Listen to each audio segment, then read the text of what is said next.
Para nga sa akin ay the best pa rin kapag lutong bahay.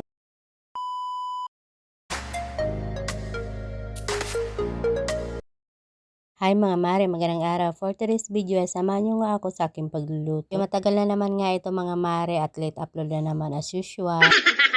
Bali nakaisip nga ako magluto mga mare ng igado dahil nga matagal-tagal na nga rin hindi nakakain. Stock nga pala ako ditong patatas at saka carrots at kailangan ko na nga gamitin ito. Habang nagbabalat nga pala ako nitong carrots at saka patatas mga mare ay may nakasalang na nga akong kanin. So ayan, fast forward nga tayo mga mare na mabalatan ko na nga itong 3 piraso nga ng patatas at saka carrots. Ayan, inumpisan ko na nga din yung paggagaya. Bali mayroon nga pala akong pang slice na ganito mga mare may design kaya ayan, hinanap ko nga talaga ito para nga magamit ko. And then, pagkatapos ko nga makapagayat dyan mga mare, ayan, nagpainit na nga pala ako ng kawali at naglagay na nga rin ako ng mantika. Ang mainit na nga yung mantika, ayan, magigisa na nga pala ako nito ng sibuyas at saka bawang. Mag-aroma na nga ito mga mare, ayan, nilagay ko na nga pala ito yung karne na gagamitin ko. Bali, papalambutin ko lang muna ito mga maring karne ng baboy. So, ito naman yung ginawa ko dito sa atay na ihalo ko mga mare. Pinakuluan ko na mayroong luya para hindi nga masyadong malansa. Tapos, dito nga mga mare, nung lumambot ng konti yung karne, tapos mag-iba na yung kulay. Naglagay na nga pala ako dito ng mga pampalasa tulad ng toyo, oyster sauce. So, bali nalo-halo ko nga lang yan ng konting minuto mga mare. Tapos naglagay na nga pala ako dito ng pamintang pino at saka asin. Dahil nga napakuluan ko na nga yung atay mga mare, ayan, isasabay ko na nga rin dito. Dahil malambot na nga rin itong karne mga mare, ayan, ilalagay ko na nga rin itong carrots. At tatakpan ko muna nga lang konting minuto mga mare hanggang sa maluto yung carrots. Pagkatapos binuksan ko muna nga ito at naglagay pala ako ng dahon ng laurel at nilagay ko na nga rin itong mga patatas.